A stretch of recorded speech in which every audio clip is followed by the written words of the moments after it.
शुक्लाम्बरधरम् विष्णुम् शशिवर्णम् चतुर्भुजम् प्रसन्नवदनम् ध्यायेत् सर्वविघ्नोपशान्तये व्यासम् वसिष्ठनप्तारम् शक्तेः पौत्रमकल्मषम् पराशरात्मजम् वन्दे शुकतातम् तपोनिधिम् व्यासाय विष्णुरूपाय व्यासरूपाय विष्णवे नमो वै ब्रह्मनिधये वासिष्ठाय नमो नमः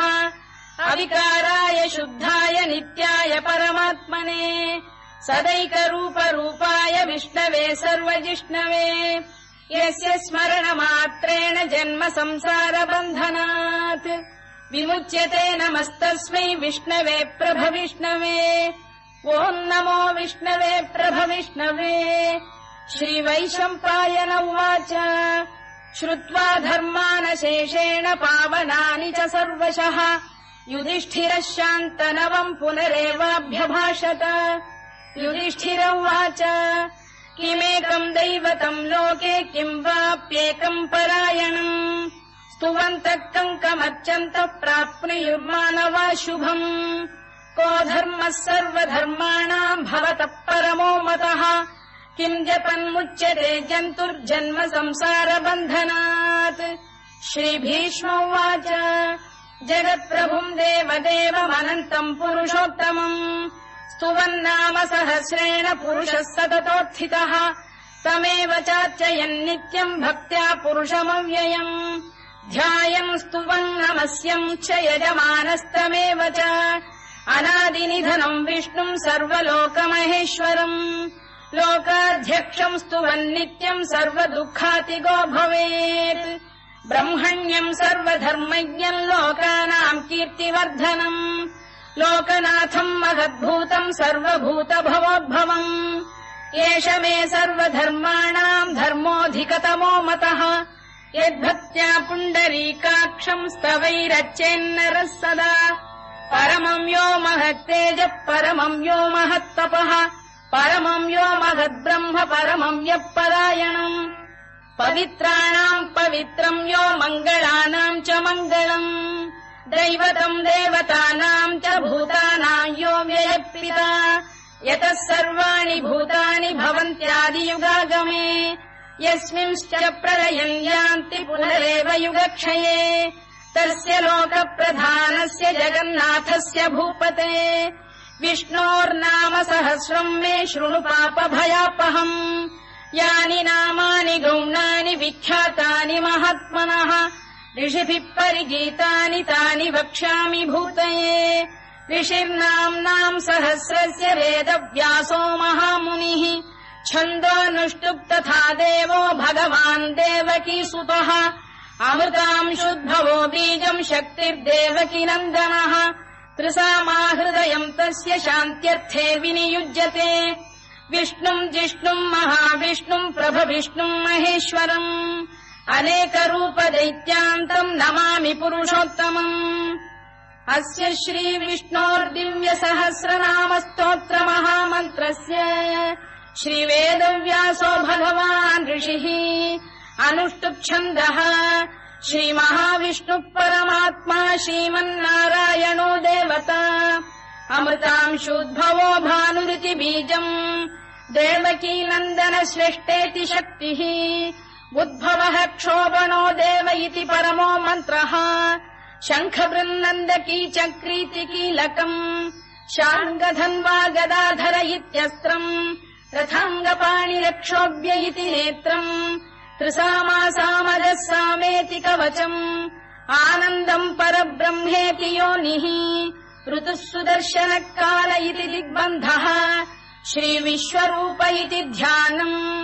श्रीमहाविष्णुप्रीत्यर्थे सहस्रनाम जपे विनियोगः ध्यानम् क्षीरोदन्वत्प्रदेशे शुचिमणिविलसत्सैकते मौक्तिकानाम् माला क्लुप्तासनस्थस्फटिकमणिनिभैर्मौक्तिकैर्मण्डिताङ्गः शुभ्रैरभ्रैरदभ्रैरुपरि विरचितैर्मुक्तपीयूषवर्षैः आनन्दीन पुनीयादरिनलिन गदा शङ्खपाणिर्मुकुन्दः भूः पादौ यस्य नाभिर्विहदसुरनिलश्चन्द्रसूर्यौ च नेत्रे कर्णावाशा शिरोद्यौर्मुखमपि दहनो यस्य वास्तेयमब्धिः अन्तस्थम् यस्य विश्वम् सुरनरखगो भोगि गन्धर्व दैत्यैः चित्रम् रम्यते तम् त्रिभुवन वपुषम् विष्णुमीशम् नमामि। ॐ नमो भगवते वासुदेवाय। शान्ताकारम् भुजगशयनम् पद्मनाभम् सुरेशम् विश्वाधारम् गगनसदृशम् मेघवर्णम् शुभाङ्गम् लक्ष्मीकान्तम् कमलनयनम् योगिहृद्ध्यानगम्यम् वन्दे विष्णुम् भवभयहरम् सर्वलोकैकनाथम् मेघश्यामम् पीतकौशेयवासम् श्रीवत्साङ्कम् कौस्तुभोद्भासिताङ्गम् पुण्योपेतम् पुण्डरीकायताक्षम् विष्णुम् वन्दे सर्वलोकैकनाथम् नमः समस्तभूतानामादिभूताय भूभृते अनेकरूपरूपाय विष्णवे प्रभविष्णवे सशङ्खचक्रम् सकिरीटकुण्डलम् सपीतवस्त्रम् सरसीरुहेक्षणम् सहारवक्षस्थलशोभिकौस्तुभम् नमामि विष्णुम् शिरसा चतुर्भुजम्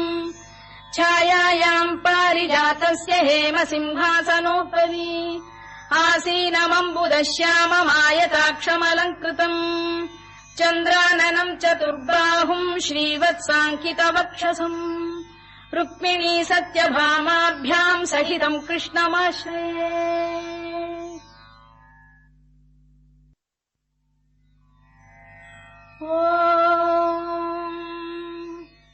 विश्वम् विष्णुर्वषत्कारो भूतभव्य भवत्प्रभुः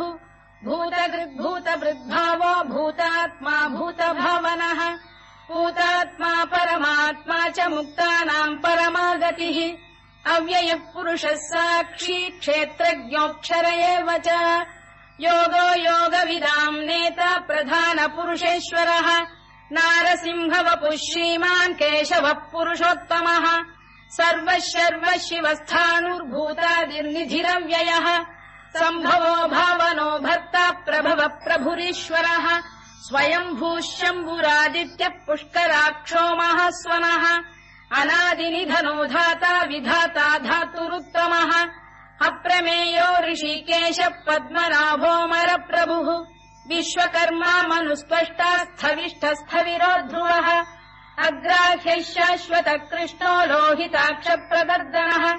प्रभूतस्त्रिककुब्धाम पवित्रम् मङ्गलम् परम् ईशानप्राणदप्राणो ज्येष्ठः श्रेष्ठः प्रजापतिः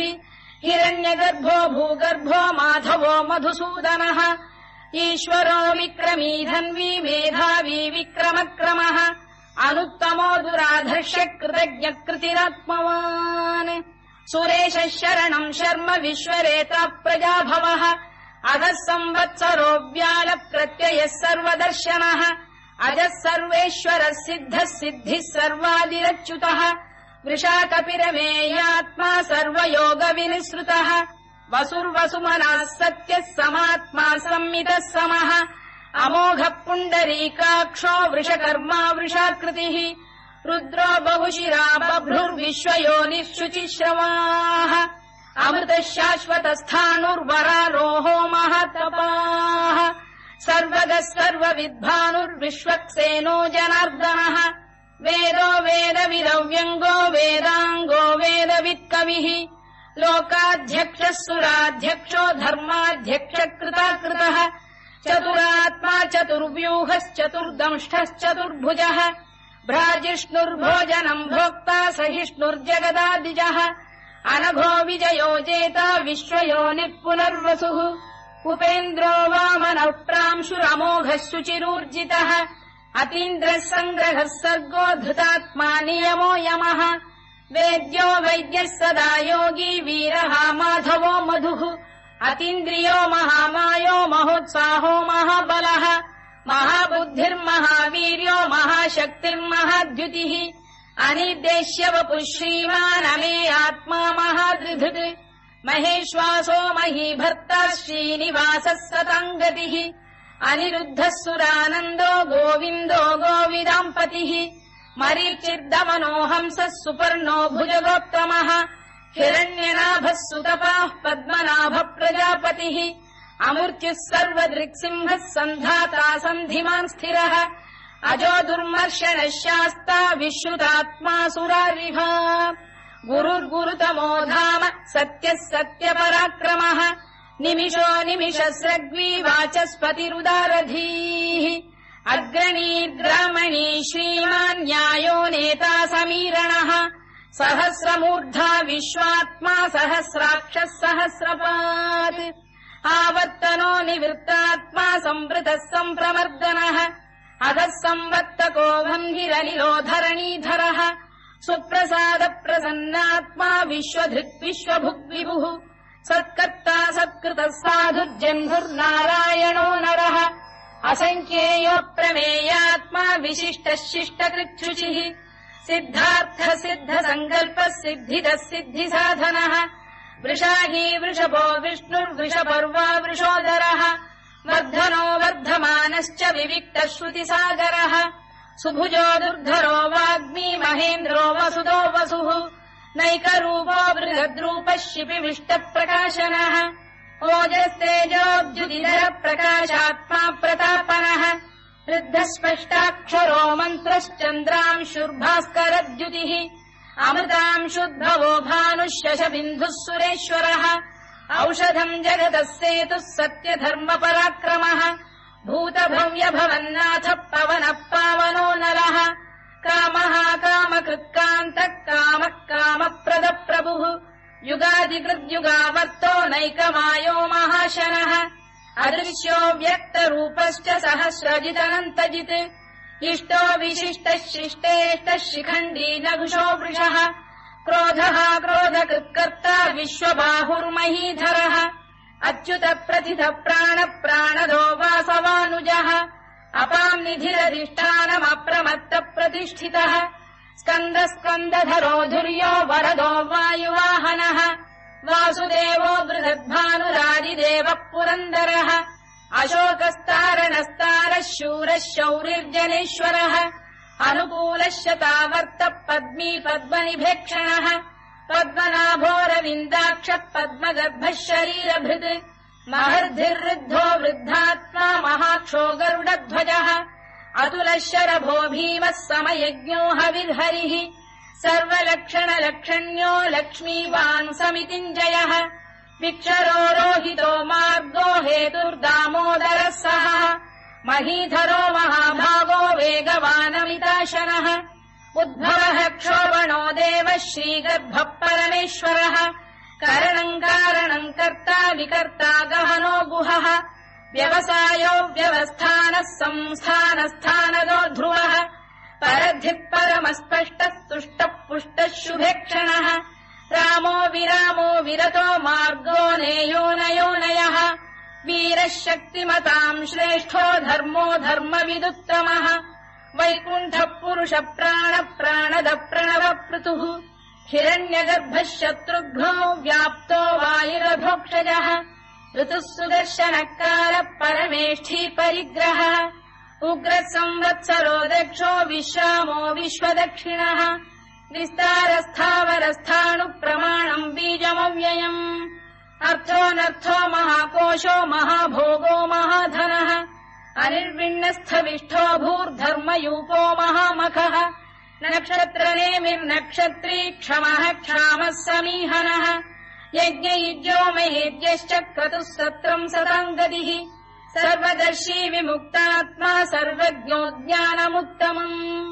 सुव्रतः सुमुखः सूक्ष्मः सुघोषः सुखरः सुहृद् मनोहरोजितक्रोधो वीरबाहुर्विदारणः स्वापनः स्ववशो व्यापी नैकात्मानैककर्मकृत् वत्सरो वत्सलो वत्सी रत्नगर्भोधनेश्वरः धर्मकुद्धर्मकृद्धर्मी सरसक्षरमक्षरम् अविज्ञाता सहस्रांशुर्विधाता कृतलक्षणः दभस्तिनेमिः सत्तस्तः सिंहो भूतमहेश्वरः आदिदेवो महादेवो देवेशो देवभृद्गुरुः उत्तरो गोपतिर्गोप्ता ज्ञानगम्यः पुरातनः शरीरभूतवृद्भोक्ता कपीन्द्रो भूरि दक्षिणः सोमपोऽमृतपः सोमः पुरुजित् पुरुसत्तमः विनयो जयः सत्यसन्धो दाशार्हः सात्वताम् पतिः जीवो विनयिता साक्षी मुकुन्दोमित विक्रमः अम्भो निधिरनन्तात्मा महोदधिशयोऽन्तकः अजो महार्घः स्वाभाव्यो जिता मित्र प्रमोदनः आनन्दो नन्दनो नन्दः सत्यधर्मा त्रिविक्रमः महर्षि कपिलाचार्य कृतज्ञो मेदिनीपतिः त्रिपुरस्त्रिदशाध्यक्षो महाशृङ्गकृतान्तकृत्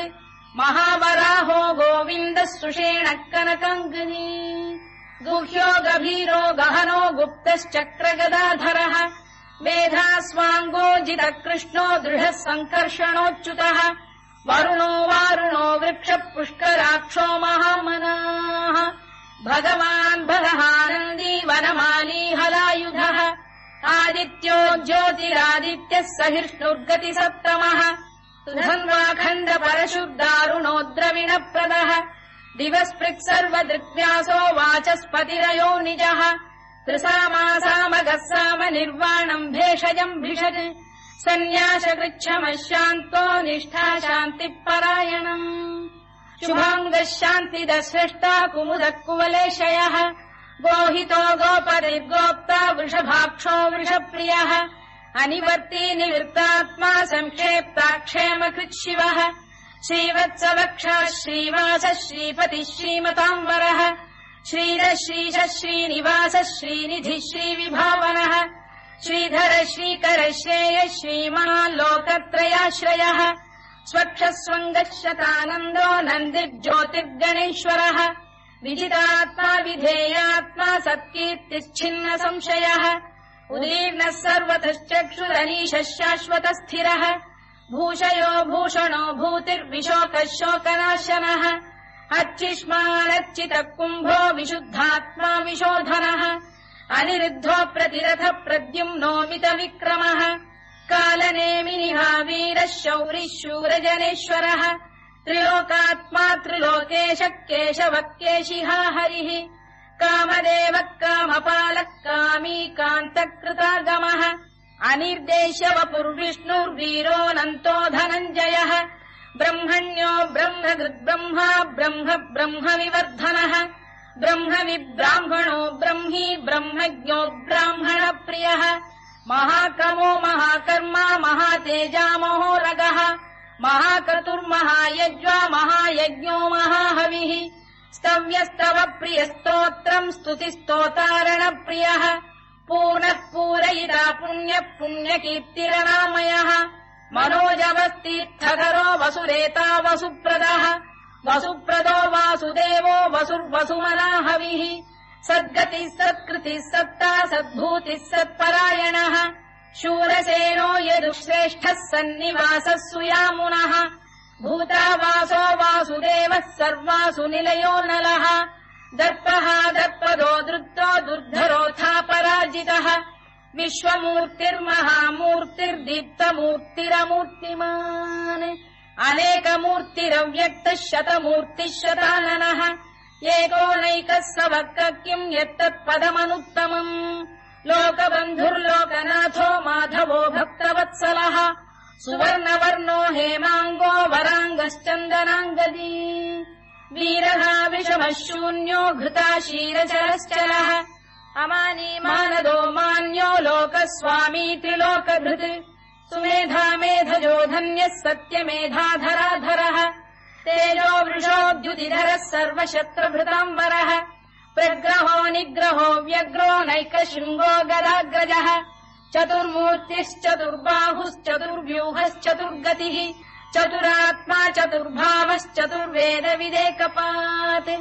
समावर्तो निवृत्तात्मा दुर्जयो दुरतिक्रमः दुर्लभो दुर्गमो दुर्गो दुरावासो दुरारिः शुभाङ्गो लोकसारङ्गः सुतन्तु वर्धनः इन्द्रकर्मा महाकर्मा कृतकर्मा कृतागमः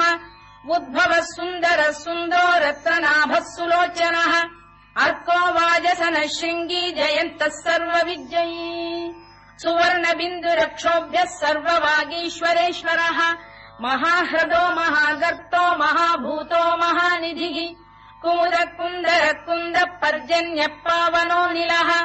अमृताशोऽमृतवपुः सर्वज्ञः सर्वतोमुखः सुलभः सुव्रतः सिद्धः शत्रुजिच्छत्रुतापनः न्यग्रोधोदुम्बरोश्चतश्चाणूरान्ध्रैषूदनः सहस्रार्चिः सप्तजिह्वः सप्तैधाः सप्तवाहनः अमूर्तिरनघोचिन्त्यो भयगृद्भयनाशनः अणुबृहत्कृशस्थूलो गुणभिर्निर्गुणो महान् अधृतस्वधृतस्वास्य प्राग्वंशो वंशवर्धनः धारभृत्कथितो योगी योगीशः सर्वकामदः आश्रमश्रमणः क्षामः सुपर्णो वायुवाहनः धनुर्धरो धनुर्वेदो दण्डो दमयिता दमः अपराजितः सर्वसहो नियन्ता नियमो यमः सत्त्ववान् सात्विकः सत्यः सत्यधर्मपरायणः अभिप्रायप्रियार्होरः प्रियकृत्प्रीतिवर्धनः विहाय सगतिर्ज्योतिः सुरुचित्कुतभुग्विभुः रविर्विरोचनः सूर्यः सवितारविलोचनः अनन्तो हुतभुग्भोक्ता सुखदो नैकजोऽग्रजः अनिर्विण्णः सदामर्षी लोकाधिष्ठानमद्भुतः सनात्सनातनतमः कपिलः कपिरव्ययः स्वस्तिदः स्वस्तिकृत् स्वस्ति स्वस्तिभुक् स्वस्ति दक्षिणः अरौद्रः कुण्डली चक्री विक्रम्यूर्जितशासनः शब्दातिकः शब्दसः शिशिरः शर्वरीकरः अक्रूरपेशलो दक्षो दक्षिणः क्षमिणाम्बरः विद्वत्तमो वीतभयः पुण्यः श्रवणकीर्तनः उत्तारणो दुष्कृतिः पुण्यो दुःस्वप्ननाशनः वीरः रक्षणः सन्तो जीवनः पर्यवस्थितः अनन्तरूपोऽनन्तश्रीर्जितमन्युर्भयापहः चतुरश्रो गभीरात्मा विदिशो व्यादिशो दिशः अनाधिर्भूर्भुवो लक्ष्मीः सुवीरो रुचिराङ्गदः जननो जनजन्मादिर्भीमो भीमपराक्रमः आधारनिलयो धाता पुष्पहासप्रजागरः ऊर्ध्वरः सत्पथाचार प्राणद प्रणवप्रणः प्रमाणम् प्राणनिलय प्राणभृत्प्राणजीवनः तत्त्वम् तत्त्वविदेकात्मा जन्ममृत्युजरातिगः भूर्भुवः स्वस्तरुस्तारः सविता प्रपितामहः यज्ञो यज्ञपतिर्यज्वा यज्ञाङ्गो यज्ञवाहनः यज्ञभृद्यज्ञकृद्यज्ञी यज्ञभुग्यज्ञसाधनः यज्ञान्तकृद्यज्ञगुह्यमन्नमन्नाद एव च आत्मयोनिः स्वयम् जातो वैखानः सामगायनः देवकीनन्दनः स्रष्टा क्षितीशः पापनाशनः शङ्खबृन्नन्दकी चक्री शार्ङ्गधन्वा गदाधरः तथाङ्गपाणिरक्षोभ्यः सर्वप्रहरणायुधः सर्वप्रहरणायुधवोन्नम इति वनमाली गरीशाङ्गी शङ्खी चक्री च नन्दकी श्रीमान्नारायणो विष्णुर्वासुदेवोऽभिरक्षतु वनमाली गरीशाङ्गी शङ्खी चक्री च नन्दकी श्रीमान्नारायणो विष्णुर्वासुदेवोऽभिरक्षतु वनमाली गरीशाङ्गी शङ्खी चक्री च नन्दकी श्रीमान्नारायणो विष्णुर्वासुदेवोऽभिरक्षतु इतीदम् कीर्तनीयस्य केशवस्य महात्मनः नाम्नाम् सहस्रम् दिव्यानामशेषेण प्रकीर्तितम् य इदम् शृणुयान् नित्यम् यश्चापि परिकीर्तयेत् नाशुभम् प्राप्नुयात् किञ्चित् सोमुत्रेह च मानवः वेदान्तको ब्राह्मणस्य क्षत्रियो विजयी भवेत् वैश्यो धनसमृद्धस्य क्षुद्रः सुखमवाप्नुयात् धर्मार्थी प्राप्नुयात् धर्ममर्थार्थी चार्थमाप्नुयात् कामानवाप्नुयात् कामी प्रजार्थी चाप्नुयात् प्रजाम् भक्तिमान् यः सदोत्थाय शुचिस्तद्गतमानसः सहस्रम् वासुदेवस्य नाम्नामेतत्र कीर्तयेत् यशः प्राप्नोति विपुलम् याति प्राधान्यमेव च अचलाम् श्रियमाप्नोति श्रेयः प्राप्नोत्यनुत्तमम् न भयम् क्वचिदाप्नोति वीर्यम् तेजश्च विन्दति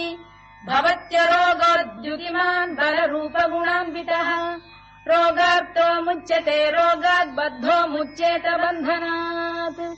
भयान्मुच्येत भीतस्तु मुच्येतापन्न आपदः दुर्गाण्यतितरत्याशु पुरुषः पुरुषोत्तमम् सुवन्नाम सहस्रेण नित्यम् भक्तिसमन्वितः वासुदेवाश्रयो मर्त्यो वासुदेवपरायणः सर्वपापविशुद्धात्मा याति ब्रह्म सनातनम् न वासुदेव भक्तानामशुभम् विद्यते क्वचित् जन्म मृत्युजरा व्याधि भयम् नैवोपजायते इमम् स्तवमधीयानः श्रद्धा भक्ति समन्वितः युज्येतात्मसुखक्षान्ति श्रीधृति स्मृतिकीर्तिभिः न क्रोधो न च मात्सर्यम् न लोभो न शुभामतिः भवन्ति कृतपुण्यानाम् भक्तानाम् पुरुषोत्तमे द्यौः स चन्द्रार्कनक्षत्राखम् दिशो भूर्महोदधिः वासुदेवस्य वीर्येण विधृतानि महात्मनः ससुरासुरगन्धर्वम् स यक्षोरगराक्षसम् जगत्वशे वर्ततेदम् कृष्णस्य सचराचरम् इन्द्रियाणि मनो बुद्धिः सत्त्वम् तेजो बलम् धृतिः वासुदेवात्मकान्याहुः क्षेत्रम् क्षेत्रज्ञ एव च सर्वागमानामाचार प्रथमम् परिकल्पते आचार प्रभवो धर्मो धर्मस्य प्रभुरच्युतः ऋषयः पितरो देवा महाभूतानि धातवः जङ्गमाजङ्गमम् चेदम् जगन्नारायणोद्भवम् योगो ज्ञानम् तथा साङ्ख्यम् विद्या शिल्पादिकर्म च वेदाः शास्त्राणि विज्ञानमेतत् सर्वम् जनार्दनात् एको विष्णुर्महद्भूतम् पृथग्भूतान्यनेकशः त्रीन् लोकान् व्याप्य भूतात्मा भुङ्क्ते विश्वभुवव्ययः इमम् स्तवम् भगवतो विष्णोर्व्यासेन कीर्तितम् पठेद्य इच्छेत् पुरुषः श्रेयत् प्राप्तुम् सुखानि च विश्वेश्वरमजम् देवम् जगतः प्रभुमव्ययम् भजन्ति ये पुष्कराक्षम् न ते यान्ति पराभवम् न ते यान्ति पराभवम् ओन्नम इति अर्जुनोवाच पद्मपत्र विशालाक्ष पद्मनाभसुरोत्तम भक्तानामनुरक्तानाम् त्राता भव जनार्दन श्रीभगवानुवाच यो माम् नाम सहस्रेण स्तोतुमिच्छति पाण्डव सोऽहमेकेन श्लोकेन स्तुत एव न संशयः स्तुत एव न संशयोन्नम इति व्यास उवाच वासनाद्वासुदेवस्य वासितम् भुवनत्रयम् सर्वभूतनिवासोऽसि वासुदेव नमोऽस्तु ते वासुदेव नमोऽस्तु ते ओन्नम इति पार्वत्युवाच केनोपायेन लघुना विष्णोर्नाम सहस्रकम् पठ्यते पण्डितैर्नित्यम् श्रोतुमिच्छाम्यहम् प्रभो ईश्वर उवाच श्रीराम राम रामेति रमे रामे मनोरमे सहस्रनाम तत्तुल्यम् राम नाम वरानने श्रीराम राम रामेति रमे रामे मनोरमे सहस्रनाम तत्तुल्यम् राम नाम वरानने श्रीराम राम रामेति रमे रामे मनोरमे सहस्रनाम तत्तुल्यम् राम नाम वरानने राम नाम वरानन ओन्नम इति ब्रह्मोवाच नमोऽस्त्वनन्ताय सहस्रमूर्तये सहस्रपादाक्षि शिरोरुबाहवे सहस्रनाम्ने पुरुषाय शाश्वते सहस्रकोटियुगधारिणे नमः सहस्रकोटियुगधारिणे नम ओन्नम इति सञ्जय उवाच यत्र योगेश्वर कृष्णो यत्र पार्थो धनुर्धरः तत्र श्रीविजयो भूतिर्ध्रुवानीतिर्मतिर्मम श्रीभगवानुवाच